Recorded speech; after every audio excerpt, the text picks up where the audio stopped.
ఉద్యమాభివందనాలు. ఒకటే నిమిషం మాట్లాడతాను, 2 నిమిషాలు కూడా మాట్లాడాను. ఈ దేశంలో నిజమైన దేశభక్తులు ఎవరైనా ఉన్నారంటే ఆదివాసులు. ఆ ఆదివాసీ ఉద్యమానికి మద్దతుగా పోరాడుతున్న మావోయిస్టులు. ఎందుకు చెప్తున్నానంటే ఎక్కడ కూడా వాళ్ళు దేశద్రోహులుగా దేశ విచ్ఛిన్నకారులుగా ఎప్పుడు పనిచేయలేదని చెప్పేసి నేను అనుకుంటా ఉన్నాను. పక్క దేశంతో పోరాటం చేస్తున్న సందర్భంలో చర్చలు జరుపుతారు, కానీ తన బిడ్డల్ని తాను కాలుస్తున్నారు, ఇది దుర్మార్గం, ఆపండి, చర్చలు జరపండి అంటే ఇవాళ మావోయిస్టు ముద్ర వేస్తూ ఉన్నారు.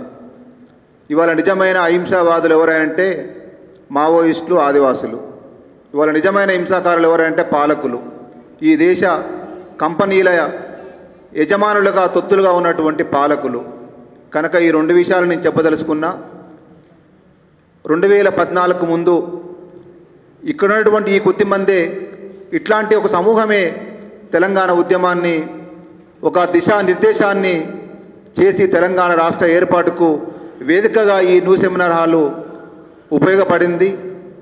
అట్లాంటి మరొక పోరాటానికి ఈ ఆర్ట్స్ కళాశాల న్యూ సెమినార్ హాల్ శాంతి చర్చలకు ఒక పోరాట వేదికగా ఉపయోగపడుతుందని, ఉపయోగపడాలని చెప్పేసి ఆశిస్తూ చాలామంది మాట్లాడుతూ ఉన్నారు. ఓకే, మీ అనుభవాలు తప్పకుండా ఉండాల్సిందే, కానీ కార్యాచరణలు కూడా దయచేసి మిత్రులారా, నేను రాజకీయ పార్టీలకు కూడా ఒక విన్నపం చేయదలుచుకున్నా. మీ ఉపన్యాసాలే కాదు, ప్రత్యక్ష కార్యాచరణలో కూడా దయచేసి మీ కార్యకర్తలకు, మీ నాయకత్వానికి కూడా ఆదేశాలు ఇవ్వండి.